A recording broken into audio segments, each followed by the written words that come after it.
আল্লাহ পাক বলেন আল্লাযীনা ইয়াযকুরুনাল্লাহা কিয়ামান ওয়া কুউদান ওয়া আলা জুনুবিহিম ওয়া ইয়াতাফাক্কারুনা ফী খালকিস সামাওয়াতি ওয়াল আরদ ربنا ما خلقت هذا باطلا سبحانك فقنا عذاب النار الذين يذكرون الله قياما وقعودا وعلى جنوبهم যারা দাঁড়িয়ে বসে শুয়ে এক কথায় সর্বাবস্থায় যারা আল্লাহ পাককে স্মরণ করে, তার আকাশ এবং জমিন সৃষ্টির ব্যাপারে চিন্তা ভাবনা করে, রাত এবং দিনের পরিবর্তনের চিন্তা করে, তার সৃষ্টি নৈপুণ্যতা নিয়ে যারা গবেষণা করে, তারাই হচ্ছে আল্লাহ পাকের খাঁটি বান্দা,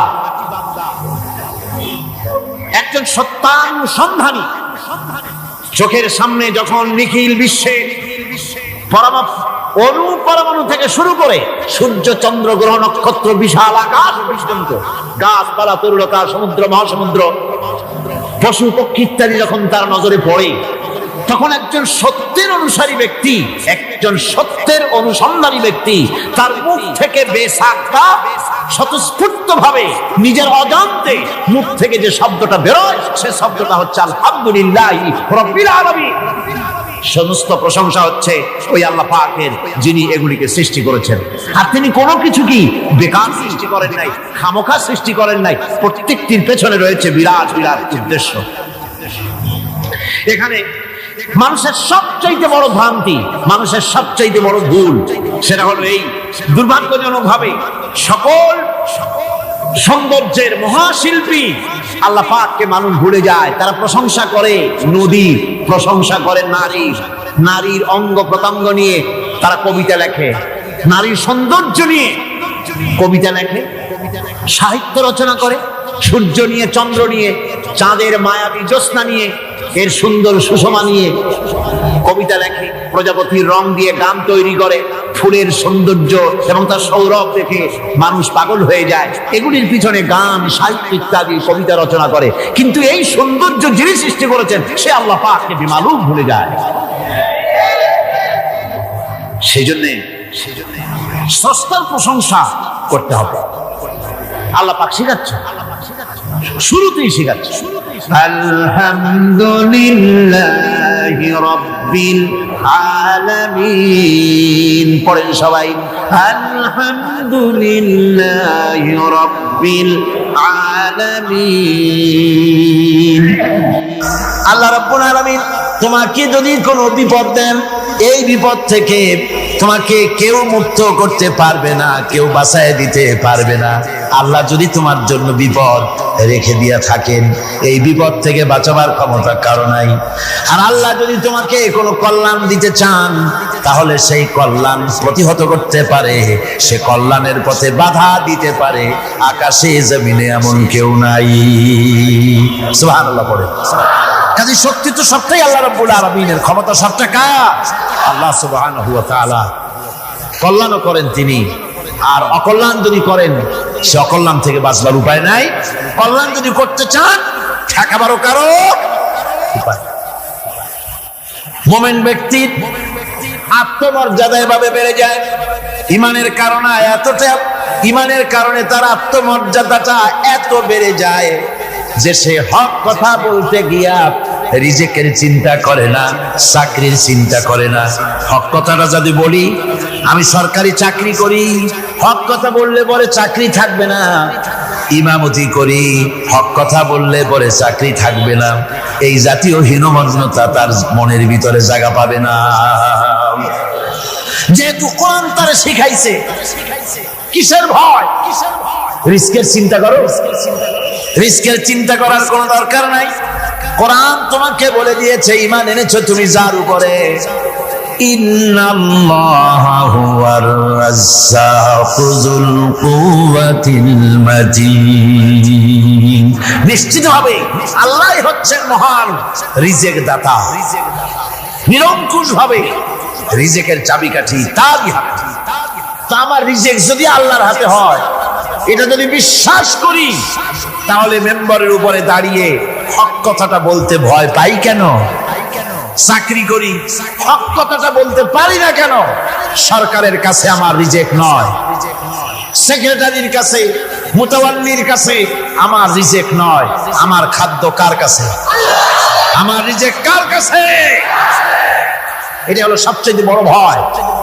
ইমানের দাবি করে ঠিক, ওয়াজ নসিহত করেও ঠিক, মানুষকে উপদেশ দেয়ও ঠিক, কিন্তু মনের মধ্যে ভয় একটু থেকেই যায়। যদি চাকরিটা যায় তাহলে বিবি বাল বাচ্চা নিয়ে বাঁচবো কেমনে, এটা থাকে মনের ভিতরে এক চিন্তা। একজন টিচার তার ছাত্রদেরকে শিখাইছিলেন যে বিসমিল্লাহর এত ফজিলত, নদীর উপর থেকে বিসমিল্লাহ বলে হাঁটে গেলে তাও হাঁটে যাওয়া যায়, খেওয়ার নৌকা ছাড়াই পানির উপর হাঁটে যাওয়া যায়। একটা ছেলে, একটা ছাত্র এই কথাটা এমন বিশ্বাস করলো, নদীর পাড়ি দিয়ে, তার বাড়ি ছিল নদীর ওপার, প্রতিদিন খেওয়া পার হইয়া মাদ্রাসায় আসতো, বিশ্বাস করছে পুরোটাই, আর বিসমিল্লাহ বলে পাও দিয়ে হাঁটিয়া চলে গেল পার করে। এটা কোনো কোরআন নয়, হাদিস নয়, শোনা কথা। তারপরে একদিন তার মা তাকে বলেছে, তোমার হুজুরকে একটু দাওয়াত দাও আমাদের বাড়ি। হুজুরের দাওয়াত দিছে, মিলাদের দাওয়াত শুনে হুজুর তো খুব খুশি। তারপরে ছাত্রের সঙ্গে রওনা হয়েছে। নদীর ঘাটে এসে দেখে যে নৌকা নেই। আরে বাবা, নৌকা নেই, পার হবো কেমনে? হুজুর কোন কি, নৌকার দরকারটা কি? আপনি না বলছেন বিসমিল্লাহ বলে হেঁটে যাওয়া যায়। আমি তো ওইটা শোনার পর আমি প্রত্যেক দিন তো এই কাম করিয়ে আসি, নৌকা টুকু লাগে। আসেন না আমার সাথে।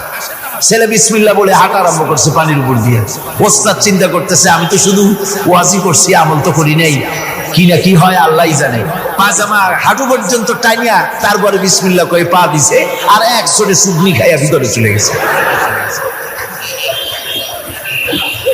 সুতরাং মুখ দিয়ে বললে হবে না, বিশ্বাস করতে হবে, ইয়াকিন রাখতে হবে রিজকের মালিক আল্লাহ। হক কথা কাউকে ছেড়ে দেব না, এটা বলবোই, তাতে আমার চাকরি থাকুক আর চাকরি যাক। এর নাম হলো আত্মমর্যাদা। এর নাম কি? আত্মমর্যাদা। নইলে আপনি মসজিদের ইমাম, আর দুর্ভাগ্যজনক সত্য, মসজিদের ইমামগুলি অধিকাংশ ক্ষেত্রে এমন সব সেক্রেটারি, মুতাওয়াল্লি হয় যারা ইসলামী আদর্শকে বিশ্বাসী করেন। কথাটা ঠিক কিনা? ধর্মনিরপেক্ষতাবাদী, কিন্তু মসজিদের সেক্রেটারি, মাদ্রাসার সেক্রেটারি, ঈদগাহের সেক্রেটারি। কারণ মুসল্লিরা ভাবে ওনার পয়সা বেশি, ওনারই নেতা বানানো উচিত।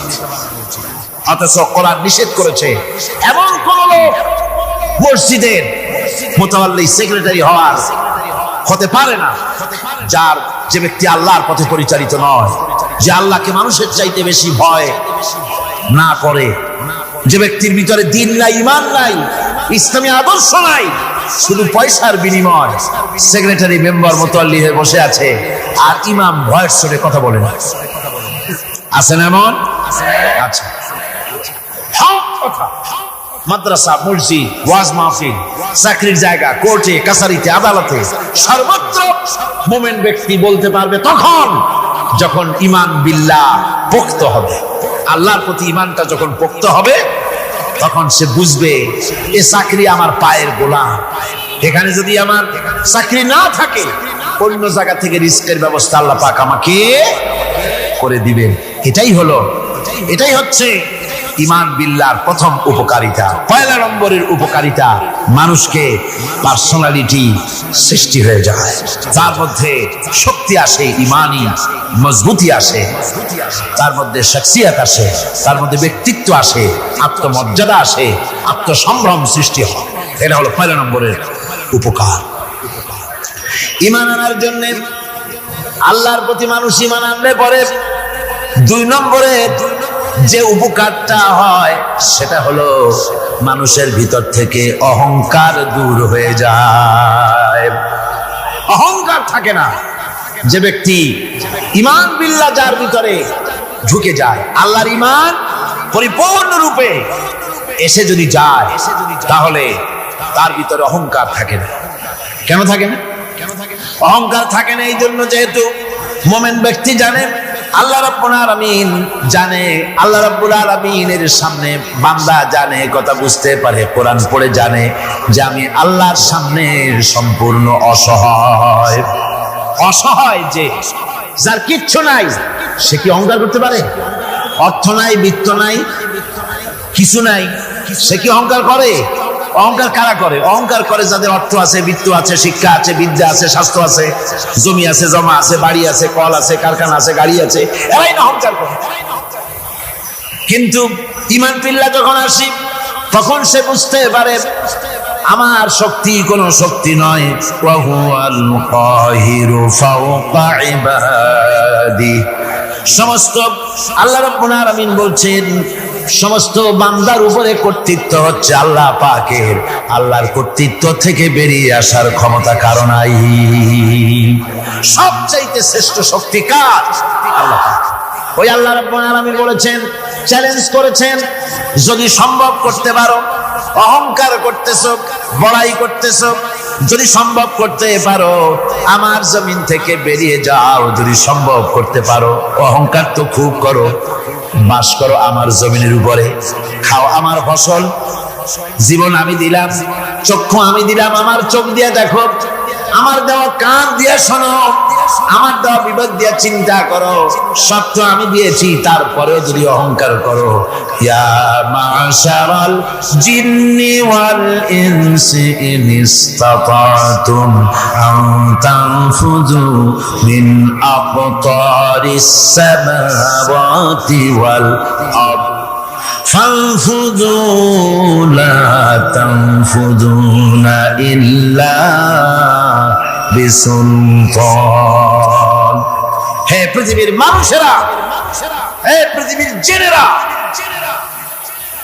ইয়া মাশারাল জিন ওয়াল ইনস, হে পৃথিবীর মানুষ, মনুষ্য জাতি এবং জিন, যদি সম্ভব করতে পারো তাহলে আমার ইহাতা থেকে, আমার জমিন থেকে, আমার জমিনের উপর থেকে বেরিয়ে যাও। এমন দেশে যাও যেখানে আমার সূর্য নাই, যেখানে আমার চন্দ্র নাই, যেখানে আমার আলো নাই, যেখানে আমার বাতাস নাই, অক্সিজেন নাই, আমার পানি নাই, এমন কোন জায়গা যদি পাও বেরিয়ে চলে যাও। যাওয়া যাবে? আর যারা জবাব দিলেন না তারা পারবেন বুঝি? যাওয়া যাবে। আল্লাহ পাক বলছেন ফানফুযু লা তানফুযুনা ইল্লা বিসুলতান। আমার রাজত্ব থেকে, আমার ইহাতা থেকে, আমার পরিমণ্ডল থেকে, আমার কর্তৃত্ব থেকে বেরিয়ে যাওয়ার কোনো পথ নাই। কেউ বেরিয়ে যেতে পারবে না। আকাশ দিয়ে, জমিন দিয়ে পরিবেষ্টন করে রেখেছি, পালাবার উপায় নাই, ভাগবার জায়গা নাই। এই কথা মুমিন যখন পড়ে আস্তে করে মাথা নিচু হয়ে আসে, আমি কত দুর্বল আমার মহান আল্লাহর সামনে। সুবহানাল্লাহ। এই জন্য আমি বলি, কিসের বড়াই করবেন? কিসের বড়াই? বিদ্যার বড়াই। কতটা বিদ্যা অর্জন করেছেন, কতটুকু শিখেছেন? আপনার থেকে আরো অনেক শিক্ষাবিদ রয়েছেন, আবার তার থেকে আরো অনেক শিক্ষাবিদ রয়েছেন, কতটুকু শিখেছেন? এখনো ছাত্র, অনেক কিছু আছে যা আপনি আজও জানতে পারেন নাই। সারা জীবন আমরা তালিবে ইলম, সারা জীবন আমরা ছাত্র। মুহাদ্দিস হন, মুফাসসির হন, প্রফেসর হন, প্রিন্সিপাল হন, যেই হন না কেন, চিকিৎসাবিদ, চিকিৎসা বিজ্ঞানী, রাষ্ট্রবিজ্ঞানী, দার্শনিক, যেই হোক না কেন, সব ছাত্র। সব কি? ছাত্র। বহু কিছু এমন আছে যা আজও মানুষ উদ্ধার করতে পারে নাই, শিখতে পারেনি। সুতরাং শিক্ষার বড়াই করো। এরপরে অর্থের বড়াই করবা। কয়টা টাকার মালিক হয়েছে তুমি? টাকার বড়াই করে মানুষ। জিজ্ঞেস করা হয়, মিয়া সাহেব রোজা রাখেন না কেন? রোজা রাখবো, চাউলের অভাব আছে নাকি? না দানের অভাব আছে, না টাকার অভাব আছে। নাউজুবিল্লাহ। কত টাকা হয়েছে? আল্লাহ রাব্বুল আলামিন যদি ইচ্ছা করেন এমন রোগ দিয়ে দিতে পারেন, হার্টের ভিতরে ক্যান্সার দিয়ে দিতে পারেন, ব্রেনের ভিতরে টিউমার দিয়ে দিতে পারেন, রক্তের ভিতরে ক্যান্সার দিয়ে দিতে পারেন, হাড়ের ভিতরে ক্যান্সার ঢুকাই দিতে পারেন। এমন রোগ হয়ে যেতে পারে ডাক্তারের 14 গোষ্ঠী গুলে খেলেও রোগ ভালো হবে না। সারা জীবন যত টাকা কামাই করেছেন গোষ্ঠী বেচতেও ঔষধের পয়সা হবে না। পারবে কিনা আমার আল্লাহ? জোরে বলেন পারবেন কিনা? পারবেন, প্রচন্ড ক্ষমতা। কাজী বান্দা যখন এগুলি পড়ে মাথাটা নিচু হয়ে আসে যে ক্ষমতা তো তার, বড়াই করার কোনো উপায় নাই। আমরা কিতাবের মধ্যে পড়েছিলাম, সেই আল মুস্তাতরফ একটা কিতাব ছিল, আলেমে পড়ানো হতো। মৌলানা শামসুদ্দিন সাহেব পড়েছেন নিশ্চয়ই? জি, ওলামারা পড়েছে। সেই কিতাবে আলেম ক্লাসে পড়ানো হতো তখন আমাদেরকে একটা আরবি সাহিত্য। ওই আরবি সাহিত্যের ভিতরে পড়েছিলাম, সেখানে এক জমিদার বিবাহ করছে, তারপরে তার নবপরিণীতা স্ত্রীকে নিয়ে খেতে বসেছে। এমন সময় এক ভিক্ষুক এসেছে। জমিদার রাগ হয়ে দরজার কাছে দিয়ে বেচারাকে ধমক দিয়ে বের করে দিয়েছে, ভিক্ষা নেওয়ার আর তুমি সময় পাও না, আমি বিয়ে করেছি, নতুন বউ নিয়ে খাইতে বসছি, গলায় ধাক্কা দিয়া ফালাইয়া তারপরে তাড়াই দিচ্ছে। বাস কয়েক বছর পর এই জমিদারের জমিদারি গেল, টাকা গেল, পয়সা গেল, সব শেষ।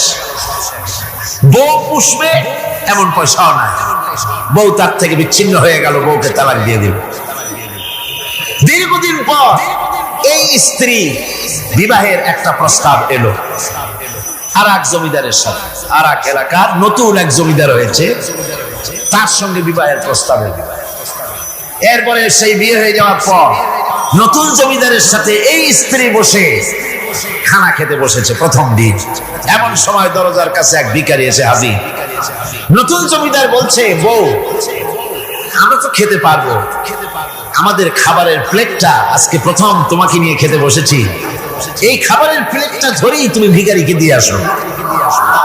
বউ খাবারের প্লেটটা ভিখারির হাতে দিতে গিয়ে সেন্সলেস হয়ে পড়ে গেছে, বেহুশ হয়ে পড়ে গেছে। নতুন জমিদার অনেকক্ষণ অপেক্ষা করলো, বউ ফেরে না কেন, যায় দেখে বেহুশ। মুসাফির সেখানে দাঁড়ানো। কিছুক্ষণ পর বউয়ের হুশ হলো, জিজ্ঞেস করলো, হয়েছে কি, তুমি এরকম পড়ে গেল কেন? এই মুসাফিরকে দেখে বউ বলতেছে, আল্লাহর কসম, তুমি যখন আমাকে প্লেট ভরা খাবার দিয়ে পাঠাই দিলা ভিক্ষুককে দেওয়ার জন্য, যারে ভিক্ষা দিতে গেলাম, আল্লাহর কসম করে বলি এ হচ্ছে আমার সেই প্রথম স্বামী। এবার ওই জমিদার বলতেছে, তুমি যেমন কসম করে বলতেছো এই হলো তোমার প্রথম স্বামী, আমিও আমার আল্লাহর নামে কসম করে বলি আমিও সেই ভিখারি যেদিন তোমরা খেতে বসেছিলে আর আমি ভিক্ষা নিতে গিয়েছিলাম, আমাকে দরজা থেকে তাড়াই দিয়েছিলে। বড়াই করো না, অর্থে টাকার বড়াই করো না, অহংকার করো না, স্বাস্থ্যের বড়াই করো না, স্বাস্থ্য ভালো, অহংকার করো না। আল্লাহ যদি ইচ্ছে করেন এক রাত্রের মধ্যে মাত্র আধা ঘন্টা 15 মিনিটের ভিতরে কয়েকবার পাতলা দাস্ত দিয়া জনমের মতো শেষ করে দিতে পারেন, পারেন কিনা? সুতরাং মানুষ ঈমান বিল্লাহ, আল্লাহর প্রতি ঈমান মানুষকে এভাবে বিনয়ী করে দেয়। আলহামদুলিল্লাহ, অহংকার বলে কিচ্ছু থাকে না তা। সে আগে সালাম দেয়। ঈমান বিল্লাহ, যার মধ্যে ঈমান, আল্লাহর ঈমান ঢুকে যায়, তার আগে কেউ সালাম দিতে পারে না। রাসূলুল্লাহ বলেছেন, যে ব্যক্তি আগে সালাম দেয় সে অহংকার মুক্ত। জয় বল সুবহানাল্লাহ। এখন তো সালাম শুধু পেতে চায়। দারোগা চিন্তা করে পুলিশেরা আমারে সালাম দেবে, আমি ওরে সালাম দিতে যাবো কেন? ও প্রত্যেকদিন আমারে দেয় স্যালুট, আমি দেবো ওরে সালাম, একটা কথা।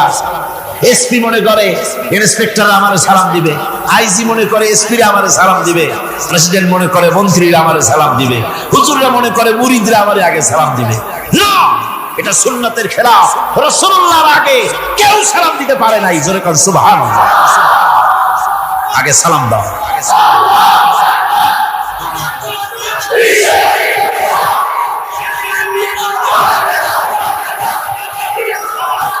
এই সালামের প্রচলন মুসলমানদের মধ্যে বেশি বেশি হওয়া উচিত। আপনারা সালামের প্রচলন চালু করে দিবেন, বেশি করে চালু করবেন। বউরে সালাম দিবেন, বউ আপনাকে দেবে। ঘরের মধ্যে ঢুকবেন, ঢুকেই বলবেন আসসালামু আলাইকুম ওয়া রাহমাতুল্লাহি ওয়া বারাকাতুহু। বাইরের থেকে গেছেন, ঘরে ঢুকেই প্রথম সালাম দেন, বউ সালামের জবাব দেবে, বউ আপনাকে দেবে। বাচ্চাদের সালাম দেন, বাচ্চারা আপনাকে দিবে। এরকম সালামের প্রচলন চালু করেন। রাসূলুল্লাহ বলেছেন, মানে একটা গাছের আড়ালে এই সালাম হলো, লোকটা গাছের আড়ালে চলে গেছে, আবার দেখা হয়েছে, আবার সালাম দেন। এখন এই সালাম কমে গেছে, এখন সালামের পরিবর্তে অনেক কিছু হয়েছে। সালাম দেয়, তার জবাবও দেয় না। যদি বলে কেউ গরিব মানুষ সালাম দিয়েছে বড় লোক করে, আসসালামু আলাইকুম, ওয়ালাইকুম আসসালাম বলতে চায় না, একটু মাথা নাড়ে। তারপরে জিজ্ঞেস করে, স্যার কেমন আছেন? এই যাচ্ছে, কেটে যাচ্ছে। কি কেটে যাচ্ছে? তোমার কল্লা? আলহামদুলিল্লাহ বলতে পারো না? অধিকাংশ ক্ষেত্রে যদি জিজ্ঞেস করেন কেমন আছেন, এই যাচ্ছে, কেটে যাচ্ছে। আপনার যত অসুখ হোক আগে বলেন আলহামদুলিল্লাহ, তারপরে অসুখের কথা বলেন। আপনার যদি কোনো অসুবিধা থাকে আগে আলহামদুলিল্লাহ কন, তারপরে অসুখের কথা কন। হযরত সুফিয়ান সাউরি রাহমাতুল্লাহ আলাইহি আল্লাহর একজন জবরদস্ত ওলি ছিলেন। একবার তার সামনে এক মুরিদ এসেছে, মাথায় একটা বড় রুমাল খিসা বাঁধা। জিজ্ঞেস করলেন, মিয়া তোমার এই মাথাটা এরকম বাঁধা কেন? কয় যে হুজুর, মাথার যন্ত্রণায় অস্থির হয়ে গেছি, সেই জন্য মাথাটা বাঁধে রাখছে। এরকম ব্যথা কয়দিন হইছে? কয় যে না, সবসময় হয় না, বছরে 2-1 হইলেও পারে, না হইলেও পারে। বলে বছরে 2-1 মাথা ব্যথা হয়, সেই ব্যথাটা দড়ি দিয়া বান্ধে মানুষকে দেখাইলা যে আমার ব্যথা হয়েছে, অসুবিধা দেখালে। আর যতদিন ভাও ছিলে ওইটার প্রমাণ স্বরূপ মাথায় কি বান্ধে মানুষকে দেখাইছো। সুতরাং শুকরিয়া আদায় করো সব সময়। আলহামদুলিল্লাহ আলা কুল্লি হাল, সব অবস্থা আমি ভালো আছি, আমার থেকে আরো অনেক খারাপ আছে। সুতরাং সালামের প্রচলন তারাই করে বেশি যারা বিনয়ী হয়। অহংকার যাদের মধ্যে জায়গা পায় না। অহংকার পাবে কি করে? বান্দা কোরআন থেকে জেনেছে, ওয়াল্লাহুল গানিয়্যু ওয়া আনতুমুল ফুকারা। আল্লাহ রাব্বুল আলামিন বলেন, তোমরা হলে সবাই ফকির, তোমরা হলে সব মুখাপেক্ষী, আর একমাত্র আল্লাহ রাব্বুল আলামিন বেনিয়াজ। আল্লাহই শুধু বেনিয়াজ, আর সব কি মুখাপেক্ষী। কার কাছে? আল্লাহর কাছে। এই জন্য বিনয়ী হতে হবে। যে জমিনটা বাস করি, জমিনটা কার? চিল্লায় কোন কার? লিল্লাহি মা ফিস সামাওয়াতি ওয়া মা ফিল আরদ। আকাশও তার, জমিনও। এই কথা যদি জানা থাকে, বিশ্বাস থাকে, তাহলে সেই ব্যক্তি অহংকার করতে পারে না, সে বিনয়ী হয়। ঈমান বিল্লাহ তাকে বিনয়ী বানায় দেয়। আর বিনয়ী মানুষ, নিরহংকার মানুষই আল্লাহর কাছে বেশি পছন্দ। এই ঈমান তার ভিতরে এই কথা জাগ্রত করে দেয়। আমি যদি একটা গাড়ির মালিক হয়ে থাকি, আমি যদি একটা বাড়ির মালিক হয়ে থাকি, আমি যদি স্ত্রী পুত্র সন্তান পেয়ে থাকি, আমি যদি মন্ত্রী হয়ে থাকি, আমি যদি কিছু পেয়ে থাকি, আমার হাতের কামাই দ্বারা পাই নাই। আল্লাহ শিখাই দিচ্ছেন, ওয়ামা বিকুম বিনিমাতিন ফামিনাল্লাহ। যত নেয়ামত তোমরা পেয়েছো সব আল্লাহ রাব্বুল আলামিন দিয়েছেন। জোরে বলেন সুবহানাল্লাহ। দাতাকে ভুলে যেও না, আল্লাহর কাছে বিনয়ী হও। সমস্ত নিয়ামত একমাত্র তিনি দিয়েছেন। ঈমান বিল্লাহর দ্বারা মানুষের এই গুণ সৃষ্টি হয়, এই উপকার হয় মানুষের, যে সে বিনয়ী হয়ে যায়। আল্লাহ পাক কোরআনে কারীমের মধ্যে আরো বলেন, ওয়ালা তামশি ফিল আরদি মারহান ইন্নাকা লান তাখরিকাল আরদা ওয়া লান তাবলুগাল জিবালা তুলা। ওয়ালা তামশি ফিল আরদি মারহান, আমার এই জমিনের উপরে অহংকার করে হেঁটো না। আল্লাহ পাক নিষেধ করেছেন, জমিনের উপরে অহংকার করে হেঁটো না। এই জমিনের উপরে অহংকার করে হাঁটতে গিয়া তুমি পদাঘাত করে আমার জমিনটারে ফাটাই দিতে পারবা না। আবার অহংকার করে লাভ দিয়া আমার পাহাড়টার উচ্চতাও ছাড়াই যেতে পারবে না। যখন তুমি পাহাড়ের উচ্চতা ছাড়াতে পারবে না, যখন জমিনটারে লাথি মেরে ফাটাই দিতে পারবে না, তখন আবার অহংকারটা কিসের অহংকার? নিজের দিকে তাকাও, তোমারে আমি বানাইছি কি দিয়া? তোমার পেটের মধ্যে কি, তোমার শরীরের মধ্যে কি? মলমূত্র দিয়ে পেটটা ভরা, আর দুনিয়ায় এসেছো এক ফোঁটা নাপাক পানি দিয়ে।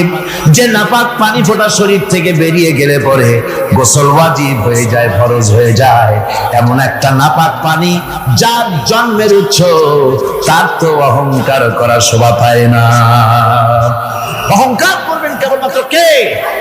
চিল্লায় বলেন কে? হাদিসে কুদসির ভিতরে এসেছে, আল্লাহ পাক বলেছেন অহংকার হচ্ছে আমার ইজার, অহংকার হচ্ছে আমার চাদর। যে ব্যক্তি অহংকার করে সেজন্য আমি আল্লাহর চাদর নিয়ে টানাটানি করে। জোরে কর নাউজুবিল্লাহ, চিল্লায় কর নাউজুবিল্লাহ।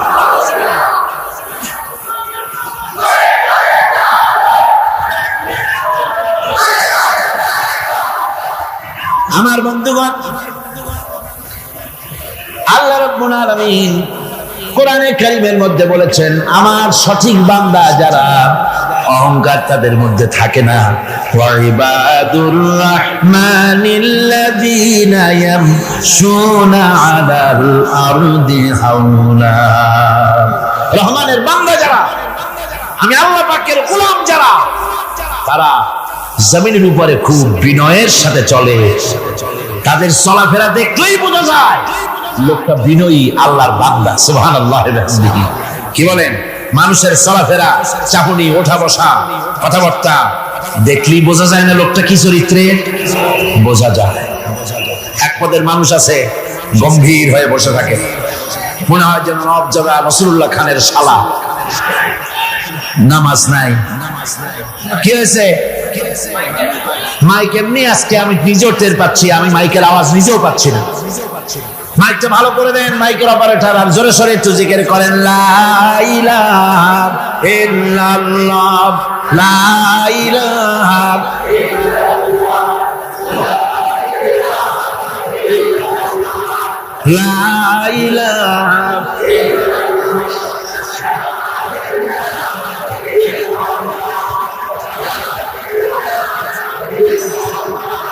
বসেন, বসুন। লা ইলাহা ইল্লাল্লাহ, লা ইলাহা,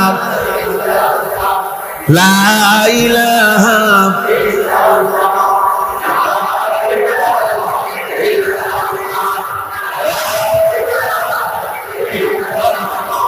লা ইলাহা ইল্লাল্লাহ মুহাম্মাদুর রাসূলুল্লাহ।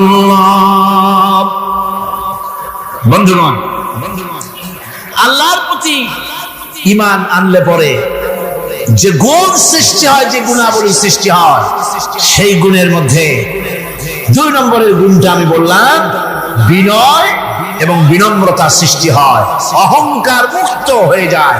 এটা হলো 2 নম্বরের উপকার। প্রথম নম্বরের উপকার হচ্ছে মর্যাদা সৃষ্টি হয়। 2 নম্বরে কি হয়? অহংকার মুক্ত হয়ে যায়। আল্লাহ রাব্বুল আলামিনের উপরে ঈমান আনলে পরে, ঈমান বিল্লাহ যখন এসে যায় ভিতরে, আল্লাহর প্রতি যখন ঈমান পরিপূর্ণতা লাভ করে, তখন তার 3 নম্বরের উপকার যেটা হয় সেটা হলো সে নির্ভীক হয়ে যায়, তার মধ্যে বীরত্বের সৃষ্টি হয়। জোরে বলেন আলহামদুলিল্লাহ। ঈমানদার লোক কোনদিন কাপুরুষ হয় না। ঈমানদার লোক কাপুরুষ হয় না, বীর পুরুষ হয়। আর পৃথিবীতে কাপুরুষেরা কোনো ইতিহাস সৃষ্টি করতে পারে না। বীর পুরুষ জীবনে মরে একবার, আর কাপুরুষ মরে জীবনে বারবার। পাতি শিয়ালের ডাক শুনে শীতের পরে ট্রাকের টায়ার পাংচার হয়েছে, আওয়াজ শুনে হার্ট ফেল করে। এই হলো যারা নাকি ঈমানের দিক থেকে দুর্বল, তাদের এই অবস্থা। আর ঈমানদার যারা, তারা বোমার আওয়াজ শুনে পালায় না, বরং আহত সিংহের মতো আওয়াজ যেদিকে হয়েছে সেদিকে ছোটে গিয়ে দেখে তার কোনো ভাই আহত হয়েছে কিনা। এটা হলো ঈমান বিল্লাহর 3য় গুণ। তৃতীয় উপকার, আল্লাহর প্রতি ঈমান আনলে পরে মানুষ নির্ভীক হয়ে যায়। মানুষের সবচাইতে ভয়টা কি কত বলতে পারেন? সবচাইতে বড় ভয় কিসে? মৌতে। অবশ্য কেউ কেউ বড় ভয় বউকেও মনে করে যে বউ হলো সবচাইতে বড় ভয়ের জিনিস। স্ত্রীকে অনেকে মৌতের চাইতেও ভয় মনে করে। একবার নাকি একজন দেশের বাদশাহ তিনি বলছিলেন মন্ত্রীকে যে আমার দেশের লোকেরা সবচাইতে কারে বেশি ভয় করে? মন্ত্রী বলছে দেশের লোকেরা সবচাইতে বউকে বেশি ভয় করে। বলি এটা একটা কথা হলো নাকি? প্রমাণ করতে যদি না পারো তাহলে তোমার চাকরি শেষ। প্রধানমন্ত্রী তো মুসিবতে পড়ে গেছে। তারপরে সমস্ত লোক দেখেছে, সমস্ত শহরবাসীকে দেখে তারপরে বলছে তোমরা যারা বউকে ভয় করো না তারা সব এদিকে আসো, আর যারা বউকে ভয় করো তারা এ পাশে থাকো। এখন যারা ভয় করে তারা সব একদিকে চলে আসছে। একটা শুকনা শাকনা মানুষ একা দাঁড়ায় আছে, ভয় করে না সেই দলে, আর সব একদিকে। বাদশা আশ্চর্য হয়ে গেল, সব মানুষ ভয় করে একদিকে চলে আসলো, আর তুমি একা শুকনা শাকনা মানুষ, তুমি বউর ভয় করো না, ব্যাপারটা কি? কয় যে না, বউকে ভয় করি কি তা জানি না, আমি আসার সময় আমার বউ বলে দিয়েছে সব লোক যেদিকে যাবে সেদিকে যাবে না, একা দাঁড়ায় থাকবে একদিকে।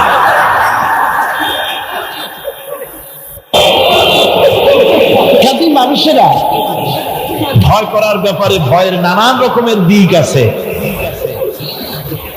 কিন্তু প্রকৃতপক্ষে এটা একটা উপমা দিলাম আমি মাত্র। প্রকৃতপক্ষে মানুষের কাছে সবচাইতে বড় ভয় হলো মৃত্যুর ভয়। সবচাইতে ভয় কিসের ভয়? মানুষের ভিতরে যখন ঈমান বিল্লাহ এসে যায়, আল্লাহর প্রতি যখন সে পরিপূর্ণরূপে ঈমান যখন আনে, তখন তার ভিতরে এই চিন্তা আসে মৃত্যু তো আমার হবে, মৃত্যু থেকে পালাবার উপায় নাই।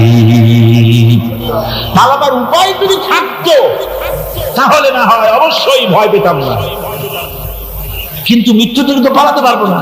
তখন কাপুরুষ হবে কেন? তখন তো বীর পুরুষের মতো জীবন দিতে হবে। কিসের মতো দিতে হবে জীবন? আল্লাহ রাব্বুল আলামিন কোরআনে কারীমের মধ্যে বলে রেখেছেন, ঈমানদার লোক আল্লাহরে যে বিশ্বাস করে তার বড় উপকার হলো মওতকে পরোয়া করে না। মওতকে পরোয়া করে না বলে তার পক্ষে সমস্ত কাজ সহজ হয়ে যায়। কোরআন বলতেছে, কুল ইন্নাল মাউতাল্লাযী তাফিরুনা মিনহু ফাইন্নাহু মুলাকীকুম।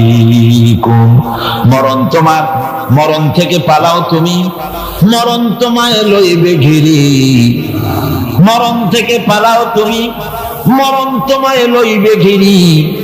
যদিও সুদূর আকাশ পানে লুকাও সেথায় লাগিয়ে সিঁড়ি। হে মহারোগের চিকিৎসক নাই, নাই সে ঔষধ জগতে। খুঁজিয়া কাতর হইলে কি হবে, পারিবে না তারে ফিরাতে। এ মৃত্যু আসবেই, মৃত্যুর হাত থেকে বাঁচবার কোন উপায় যখন নাই, তখন সেই মৌত কাপুরুষের মৌত কেন হবে? ঈমান এই উপকার করে মানুষকে, মুখটারে বড় বানায় দেয়। মানুষ শুকনা হতে পারে কিন্তু কলিজাটা বিরাট হয়, তা কলিজাটা বড় হয়ে যায়। আল্লাহর ভয় তার মধ্যে আসে। যেহেতু সে জানেন, কোরআনে কারীমের মধ্যে আল্লাহ পাক বলেছেন, আইনামা তাকুনু ইউদরিকুমুল মাউত ওয়ালাউ কুনতুম ফি বুরুজিন মুশাইয়াদা। আল্লাহ পাক বলেন, দুর্ভেদ্য দুর্গের ভিতরে যদি তুমি পালায় থাকো, মৃত্যু সেখানে গিয়া তোমারে খুঁজে বের করবে, এড়াতে পারবে না। একজন তার বাড়িতে কুত্তা দিয়া বাড়ি ভরে ফেলেছে। ঘরে কুত্তা, খাটের নিচে কুত্তা, ড্রয়িং রুমে কুত্তা, বেডরুমে কুত্তা। তার বন্ধু এসে বলে, ভাই তোমার বাড়ি এত কুত্তা কেন? আগে তো তুমি এত কুত্তা পাগল ছিল না, এত কুত্তা পালতেছো কেন? কয় যে ওয়াজ শুনে আসছে। আশ্চর্য কথা, ওয়াজ শুনে তুমি কুত্তা পালা আরম্ভ করলা? কয় যে না, সব কথা শুনে নাও না আগে। বলে কি?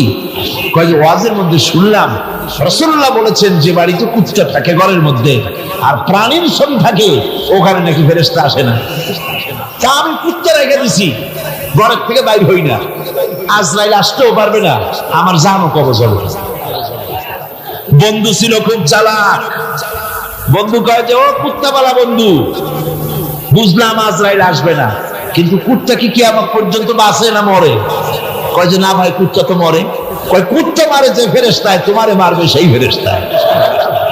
পালাবা কেমন? পালাবার উপায়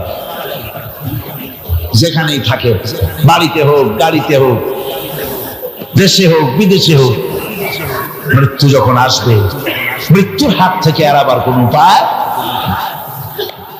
আমার বন্ধুগণ, মৃত্যু থেকে বাঁচবার কোনো উপায় নাই। এজন্য এই ক্ষণস্থায়ী জীবনের সুখময়, অনন্তকাল সুখময় জীবনকে মানুষেরা, ইমানদার লোকেরা জলাঞ্জলি দিয়ে চির সুখময় আল্লাহর জান্নাতে যাওয়ার জন্য জীবন দিতে মোটেও তাদের বাধে না। জীবন দিতে হবে আল্লাহর রাস্তায়। যখন মরবই, বাসা যখন যাবে না, বাসা কি যাবে? চিল্লা এখন যাবে। রাসূলুল্লাহ যখন বাঁচেন নাই,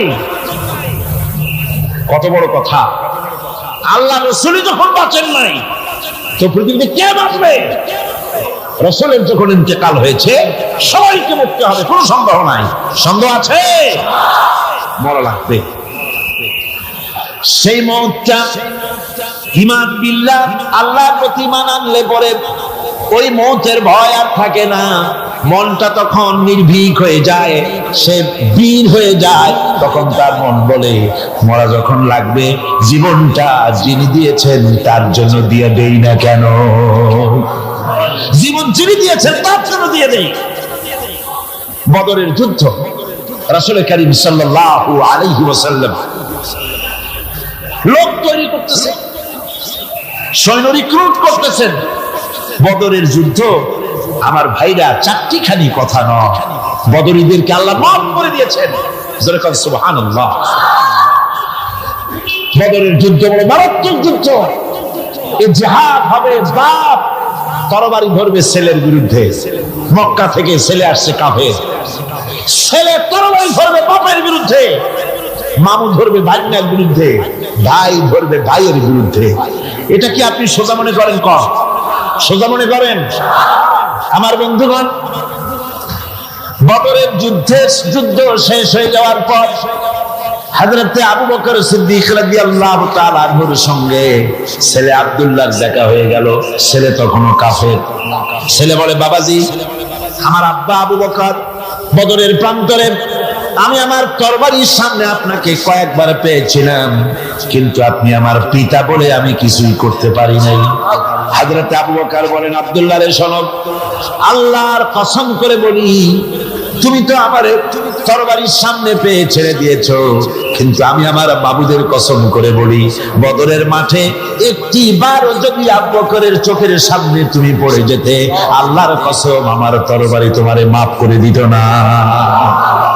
তুমি কাফের, আমি মুসলমান, তোমার সাথে আমার সম্পর্ক পিতা পুত্রের স্নেহের সম্পর্ক হতে পারে তখন যখন আদর্শের প্রস্তুতির হবে, নইলে তুমি কাফের, আমি মুমিন। পিতা হিসাবে স্নেহ তোমার যেটা পাওয়া দরকার আমার কাছে, সেই স্নেহ থেকে তুমি বঞ্চিত থাকবে। এই যুদ্ধে সৈন্যদেরকে রিক্রুট করা সোজা ব্যাপার ছিল। সাহাবীদেরকে তৈরি করতেছেন জিহাদের জন্য। কিভাবে কথাটা পারবেন, হুজুর কথা গোছায় বলতেছেন।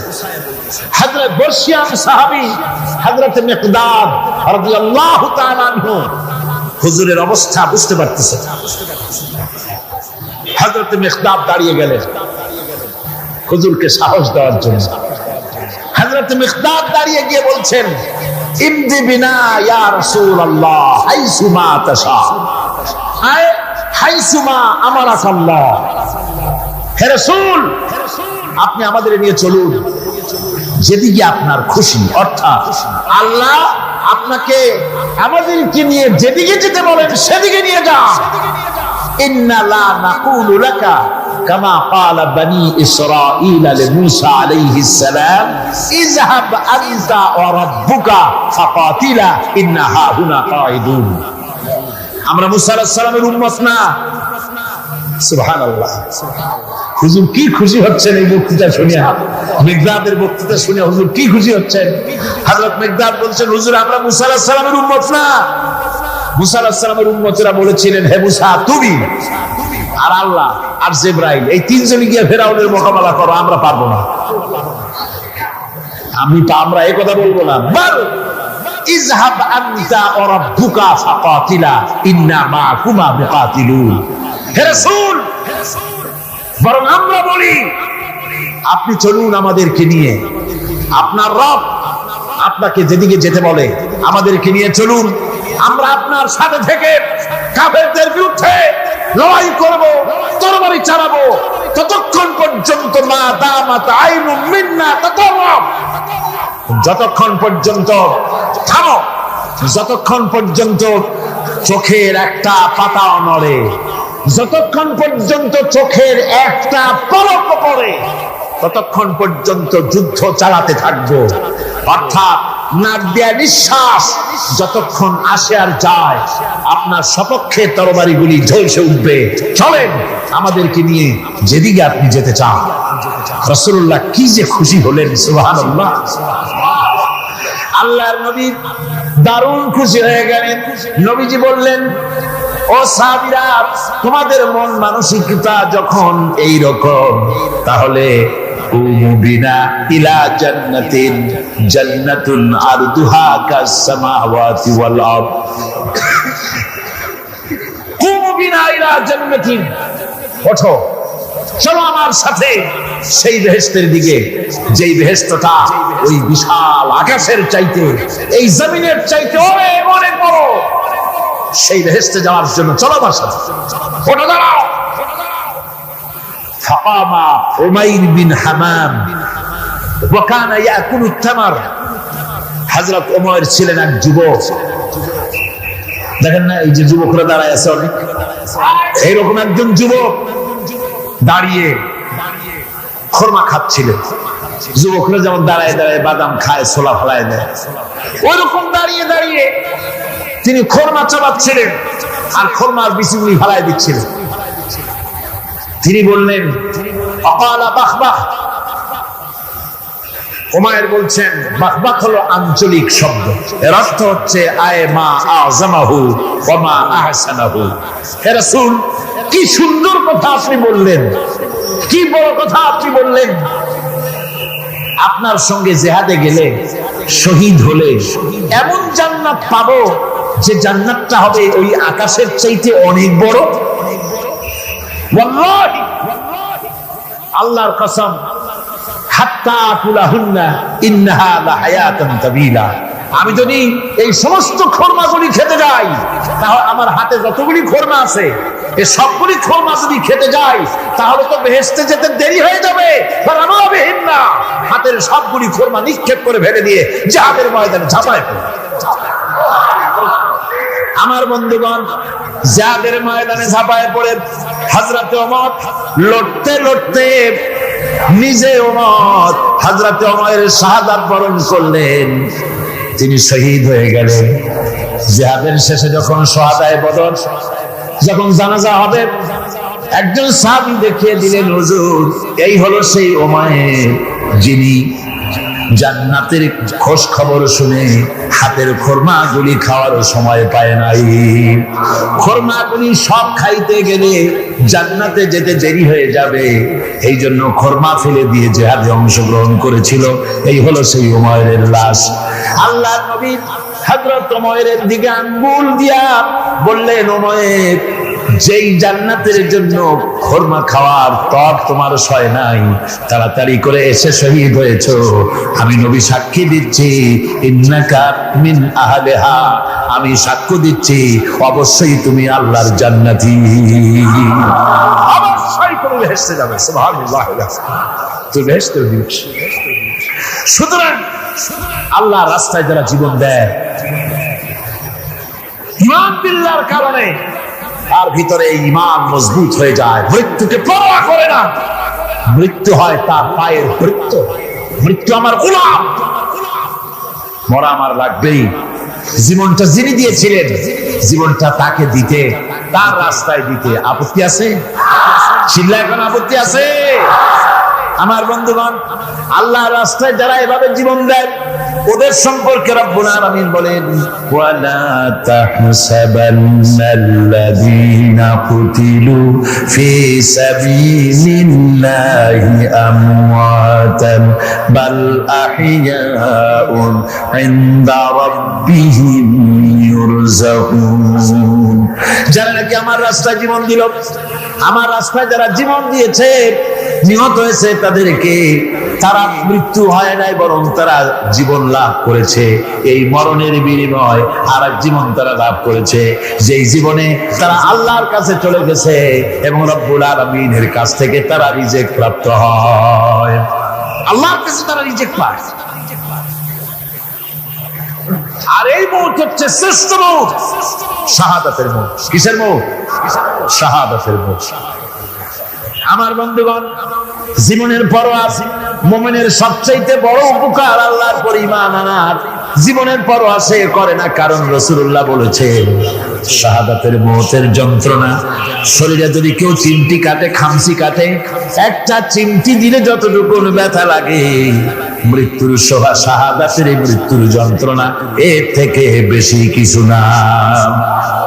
কিতাবের ভিতরে এসেছে, ফেরাউনের স্ত্রী আসিয়া যখন ফেরাউনকে মানে নাই, শেষ পর্যন্ত ফেরাউন অর্ডার দিয়া দিল, আসিয়ারে মারো। মারার জন্য তক্তার ভিতরে হাজার হাজার প্যারাক মারো। তক্তায় প্যারাক মারা হলো, তক্তা তারে উল্টায় দিল, প্যারাক গুলো খারাপ হয়ে গেল। প্যারাক বোঝেন কিনা? প্যারাক বোঝেন? প্যারাক গুলো খারাপ হয়ে গেল। ফেরাউন বলল, এর উপরে আসিয়াকে ভুট করে শোয়াই দাও, এরপরে চতুর্দিক থেকে পিটাইতে থাকো, যতক্ষণ পর্যন্ত আমার উপর ঈমান না আনে মারতেই থাকো। প্যারাকের উপরে নারী দেহ আসিয়াকে শোয়াই দেওয়া হলো, আর চতুর্দিক দিয়ে আঘাত করা হচ্ছে। লোহাগুলি শরীরের ভিতরে ঢুকে যাচ্ছে, শত শত লোহা শরীরের ভিতরে ঢুকে যাচ্ছে। এমত অবস্থায় আল্লাহ রাব্বুল আলামিন ডেকে বলেন, ফেরেশতারে, আমার ফেরেশতারা, আমার আসমানের সব দরজাগুলি খুলে দাও। আমার আসিয়া মৃত্যুর আগে, প্রাণ বেরিয়ে যাওয়ার আগে, আমার জান্নাতটা দেখে যেন প্রাণটা বেরিয়ে যায়। আল্লাহর এই রাস্তায় মানুষ জীবন দিতে কুণ্ঠাবোধ করে না, যদি ঈমান বিল্লাহ, আল্লাহর প্রতি ঈমান মজবুত হয়ে যায়, তার জীবনের মোটেও পরোয়া হয় না। জীবন দিয়েছেন আল্লাহ, এই জীবন দিব, কাকে ফিরাই দেব? আল্লাহ। এই জন্য আল্লাহ পাক বলেছেন, ইন্নাল্লাহা ইশতারা মিনাল মুমিনিনা আনফুসাহুম ওয়া আমওয়ালাহুম বিআন্না লাহুমুল জান্নাহ। আমি আমার মুমিনের জান এবং মাল সবটা খরিদ করে নিয়েছি, বিনিময়ে মুমিনকে আমার বেহেশত দিয়ে দিয়েছি। তোমার জানটাও আমার মালটাও আল্লাহ। সুতরাং জান মাল তো আমার রাস্তায় জান দাও, মাল দাও। মুমিনের এই শক্তি বাড়ে, মুমিনের ভিতরে এই ঈমান সৃষ্টি হয় আল্লাহর প্রতি ঈমানের কারণে। নির্ভীক সে বীর হয়ে যায়, তার ধারণা এটা হয়, ঈমানের ব্যাপারে মজবুত হয় যে পৃথিবীর সমস্ত শক্তি একত্রিত হয়ে যদি আমাকে চেষ্টা করে, আমার এক গাছা পশম বাঁকা করতে পারবে না, যদি না আল্লাহর হুকুম না থাকে। কোরআনে কারিমে রব্বুল আলামিন বলেন, ওয়া মা হুম বিদাররিনা বিহি মিন আহাদিন ইল্লা বিইজনিল্লাহ। আল্লাহ রব্বুল আলামিনের সুস্পষ্ট কথা হলো এই যে আল্লাহর বিনা অনুমতিতে কেউ তোমার কোনো ক্ষতি করতে পারবে না। জোরে কোন সুবহানাল্লাহ। কেউ ক্ষতি করতে পারবে না। আবার নির্ধারিত সময় আসার আগে মৃত্যু তোমার হবে না। মৃত্যুর যখন নির্ধারিত সময় হবে তখনই মৌত হবে, এর আগে হবে না। আল্লাহ পাক বলেছেন ওয়ামা কানা লিনাফসিন আন তামুতা ইল্লা বিইذনিল্লাহি কিতাবাম মুআজ্জালা। আল্লাহ পাক বলেন আমার নির্ধারিত সময় আসার আগে 1 সেকেন্ড আগে মরবে না, 1 সেকেন্ড পরেও মরবে না। অনেকে বলে অমুকের অকাল মৃত্যু হয়েছে, বলে না, বলে কিনা অকাল মৃত্যু হয়েছিল, বাজে কথা। কিসের অকাল মৃত্যু? কালই মরছে, হায়াত ওখানেই শেষ। হায়াত থাকতে 1 সেকেন্ড আগে 1 সেকেন্ড পরে মৃত্যু হবে না। যখন নির্ধারিত সময় আসবে সেই সময় মরবে, এর আগে বা পরে মৃত্যু হবে না। মৃত্যু নির্ধারিত সময়ের আগে মরবে না মানুষ, বাহানায় হোক ওসিলায় হোক, মরণ যেখানে আছে সেখানে যাওয়াই লাগবে। এই জন্যে কবি বলছেন दो चीज आज दो चीज का सब जोरे जोर एके आबेदाना दिगर खा के गोर। দুটি জিনিস মানুষকে টানে, একটা হলো খাদ্য আর একটা হলো মৃত্যু। খাবার যেখানে আছে সেখানে যেতেই হবে, আর মৃত্যু যেখানে আছে সেখানেও যেতে হবে। কোরআনে কারিমে রব্বুল আলামিন বলেন কুল লাউ কুনতুম ফি বুয়ুতিকুম লাবারাযাল্লাযীনা কুতিবা আলাইহিমুল কাতলু ইলা মাদাজিহিম। আল্লাহ পাক বলেন হে নবী তুমি বলে দাও, তুমি শোনায় দাও, যাদের ভাগ্যে নিহত হওয়া আছে তারা যদি তাদের বিছানায় শুয়েও থাকে, প্রকোষ্ঠের ভিতরে থাকে, মৃত্যু সেখানে গিয়ে হাজির হবে, ওখানেই মৃত্যু হয়ে যাবে। মৃত্যুর সময় আসতে পরে মানুষকে মোটেই সময় দেওয়া হবে না। সময় যখন আসবে সময় মতো তাকে বিদায় নিতে হবে। সুতরাং ঈমান, আল্লাহর প্রতি ঈমান আনলে পরে মানুষের ভিতরে নির্ভীকতার সৃষ্টি হয়, সে কাউকে পরোয়া করে না আল্লাহ ছাড়া। চিল্লায় করেন সুবহানাল্লাহ, আরো জোরে বলেন সুবহানাল্লাহ। সাহস, বুক ভরা সাহস তার মধ্যে আসবে। এরপরে আল্লাহর প্রতি ঈমান আনার জন্য, ঈমান আনলে পরে আরেকটি উপকার মানুষের হয়, এটা হলো 4 নম্বর উপকার। এটা কয় নম্বর? 4 নম্বরের উপকার হলো আল্লাহর প্রতি মানসিক প্রশান্তি আসে। সেই মানসিক প্রশান্তিটা হলো ইমানদার কখনো হতাশ হয় না, ইমানদার কখনো হতাশায় ভোগে না, নিরাশায় ভোগে না। যেহেতু কোরআন শরীফের ভিতরে আল্লাহ পাক বলেছেন আল্লাহর রহমত থেকে কেবল কাফেররা ছাড়া আর কেউ নিরাশ হয় না। আল্লাহর রহমত থেকে নিরাশ হয় কারা? যেরকম কারা নিরাশ হয়? আর কেউ আল্লাহর রহমত থেকে নিরাশ হয় না। সুতরাং আল্লাহর প্রতি এই আশা, ভরসা, আল্লাহর প্রতি এ ধরনের একটি প্রশান্তি মনের মধ্যে থাকে, সে হতাশ হয়। কারণ আল্লাহর প্রতি ঈমান আশায় তার বুক বেঁধে দেয়। আল্লাহ পাক কোরআনে কারীমের মধ্যে বলেছেন আল্লাযী খালাকানি ফাহুয়া ইয়াহদিন। আল্লাহ ইব্রাহিম আলাইহিস সালামের মুখ দিয়ে কথা বলেছেন, আল্লাহ হচ্ছেন তিনি যিনি আমাকে সৃষ্টি করেছেন আর আমার হেদায়েতের রাস্তাও তিনি দেখিয়ে দিয়েছেন। ওয়াল্লাযী হুয়া ইউতঈমুনি ওয়া ইয়াসকিন। আর আমি যখন ক্ষুধার্ত হই তিনি আমারে খাওয়ান, আর আমি যখন তৃষ্ণার্ত হই তিনি আমারে পান করান। কে খাওয়ান? কে খাওয়ান আর পান করান কে? আল্লাহ পাক বলেন ওয়াইদা মারিতু ফাহুয়া ইয়াশফিন। ইব্রাহিম আলাইহিস সালামকে দিয়ে আল্লাহ কথাও বলালেন আমি যখন অসুস্থ হই আমারে রোগ মুক্ত কে করে দেয়? বলেন না কে করে দেয়? আল্লাহ রাব্বুল আলামিন রোগ মুক্ত করে দেন। হযরত আইয়ুব আলাইহিস সালামের ঘটনা কোরআনে কারীমের মধ্যে আল্লাহ রাব্বুল আলামিন উঠায় দিয়েছেন, বলে দিয়েছেন যাতে করে মুমিনেরা মনের মধ্যে আল্লাহর প্রতি আশা ভরসা আনতে পারে। রোগ হয়েছে হযরত আইয়ুব আলাইহিস সালামের, এত অসুখে রোগে শোকে আত্মীয় স্বজন স্ত্রী পুত্র পরিজন সব তারে ছেড়ে গেল, গায়ে পোকা হয়ে গিয়েছে। 1 বছর 2 বছর নয়, বছরের পর বছর ধরে রোগাক্রান্ত অবস্থায় আইয়ুব আলাইহিস সালাম আছেন। এবার সমস্ত শরীর ছেড়ে জিহ্বার মধ্যে পোকা হওয়া শুরু হয়ে গেছে।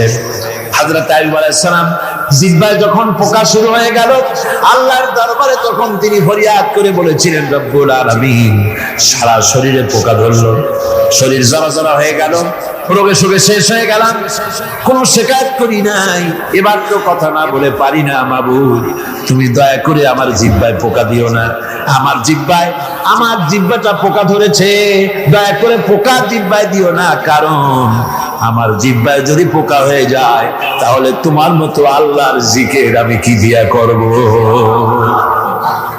আমার জিহ্বাটা ভালো রাখবো। হযরতে আইয়ুব আলাইহিস সালাম পড়েছিলেন, আন্নী মাসানি আদ-দুররু ওয়া আনতা আরহামুর রাহিমিন। আয় আল্লাহ, আমি রোগাক্রান্ত হয়ে পড়েছি আর তুমি তো রহমান রহিম। দোয়া মঞ্জুর হলো, আল্লাহ পাক আইয়ুব আলাইহিস সালামকে রোগ মুক্ত করে দিলেন। রোগ হলে পরে কে সেরে দেয়? কে সেরে দেয়? আল্লাহর প্রতি এই আশা, এই ভরসা, এই চিন্তা থাকতে হবে। আল্লাহ পাক বলেন, যখন আইয়ুব আমার কাছে দোয়া করলো, আমিও জবাব দিয়া দিলাম। কোন সুবহানাল্লাহ। আল্লাহ পাক বলেন, ফাকাশাফনা মা বিহি মিন দুররিন ওয়া আতাইনাহু আহলাহু ওয়া মিসলাহুম মাআহুম রাহমাতাম মিন ইনদিনা। আমি তার কষ্ট দূর করে দিলাম, তার হারানো স্বাস্থ্য ফিরাই দিলাম, এবং তার সাথী সঙ্গীদেরকে আমার পক্ষ থেকে আমার রহমত দিয়ে তার কাছে সব আবার আমি ফিরাইয়া দিলাম। সুতরাং মুমিন ব্যক্তি কখনো হতাশ হবে না। চতুর্দিকে দেখে বিপদ আর বিপদ, এই বিপদে সে হতাশ হয় না, আশায় বুক বেগেতে থাকে। নিরাশার আধারে তুমি হে আশার নূর, যেখানে বেরোবার কোন পথ নাই সেখান থেকে পথ বের করে দেয় কে? চিল্লায় কোন কে দেয়? আমার আল্লাহ পাক। দেখেন, হযরত ইউসুফ আলাইহিস সালাম হারায় গেলেন, মানে তার 11 ভাই ইউসুফ আলাইহিস সালামকে কুয়ার মধ্যে ফেলাই দিলেন। আর এসে তারা বলল যে ইউসুফ আলাইহিস সালামকে বাঘে খায়া ফেলেছে। এটা কি গল্প নাকি? এটা কোথায় আছে? কোরআন শরীফের মধ্যে আছে। ওই 11 ভাই মনে করেছিল ইউসুফ আলাইহিস সালামকে কুয়ার মধ্যে ফেলাই দিলাম, এই কুয়ার মধ্যে পচে মরবে, শেষ হয়ে যাবে। কিন্তু ওই 11 ভাই জানে না এটা কোনো কুয়া নয়, এটা হলো একটা সুড়ঙ্গ পথ, এটা হলো একটা টানেল। এক মুখে ইউসুফকে ফেলাই দিল 11 ভাই, কুয়ার আরেক মুখ থেকে আল্লাহ হযরত ইউসুফকে বের করে মিশরের সিংহাসনে বসায়া দিলেন। ওরা বুঝে না, তাই চিরকাল পাপীরা আল্লাহ বান্দাদেরকে, আল্লাহ দ্বীনের গোলামদেরকে অত্যাচার করে, মনে করে শেষ করে ভালাবো, কিন্তু শেষ আল্লাহর গোলামেরা হয় না, ওরাই শেষ হয়। ঠিক কিনা কর? জনে বলেন ঠিক কিনা? ভাইরা আমার, হযরত ইয়াকুব আলাইহিস সালাম ছেলের চিন্তায় চিন্তায় চোখ দুটো অন্ধ হয়ে গেছে, কাঁদতে কাঁদতে চোখ অন্ধ হয়ে গেছে। কিন্তু হতাশ হন নাই, কারণ হতাশ হবে কেবলমাত্র কাফেরেরা। হতাশ হয় কারা? আল্লাহ বলেছেন হতাশ হয় কাফের, ঈমানদার কখনো হতাশ হয় না। হযরত ইয়াকুব আলাইহিস সালাম ছেলে হারাইয়া কি বলতেছেন শোনেন। আল্লাহ তার কথা কোরআনে কারীমের ভিতরে আল্লাহ কি সুন্দর করে উঠায়া দিয়েছেন। হযরত ইয়াকুব পড়তেছেন, ফাসাবরুন জামিলুন আসাল্লাহু আইয়াতিয়ানি বিহিম জামিআন ইন্নাহু হুয়াল আলিমুল হাকীম। ফাসাবরুন জামিল, ধৈর্য ধারণ করাই এখন আমার জন্য উত্তম। আমি এখন ধৈর্য ধারণ করব, হয়তো শীঘ্রই আল্লাহ আমার যাদের হারাইছি তাদের সকলকে আল্লাহ আমার কাছে ফিরিয়ে দিবেন। তিনি সুবিজ্ঞ, তিনি প্রচন্ড ক্ষমতার মালিক। আশায় বুক বেঁধে থাকলেন তিনি। আর ইউসুফ আলাইহিস সালাম আজকে প্রেসিডেন্ট, তিনি মিশরের কি তিনি 11 ভাই গেছে সেইখানে খাবার আনার জন্য। হযরত ইউসুফ আলাইহিস সালামের চিনতে কোনো কষ্ট হয় নাই, ওরা তো চেনে নাই, কিন্তু ইউসুফ আলাইহিস সালাম চিনে ফেলেছেন। হযরত ইউসুফ কোনো প্রতিশোধ নিলেন না। হযরত ইউসুফ পরিচয় দিলেন আর বললেন, ভয় পাইও না, খাদ্য তোমাদেরকে দিয়ে দিব। তোমাদের ব্যাপারে আমার বক্তব্য হচ্ছে, লা তাসরিবা আলাইকুমুল ইয়াউম, তোমাদের বিরুদ্ধে আমার কোনো ক্ষোভ নাই, বিদ্বেষ নাই, মাফ করে দিলাম। এই জামাটা নিয়ে যাও, আমার আব্বার জন্য এই জামাটা নিয়ে যাও। জামা নিয়ে যাচ্ছে মিশর থেকে। কোথায় কেনান, কোথায় মিশর? মিশর থেকে ইউসুফ আলাইহিস সালামের জামা নিয়ে ছেলেরা কেনানের দিকে যাচ্ছে, আর এদিকে হযরত ইয়াকুব বলতেছেন,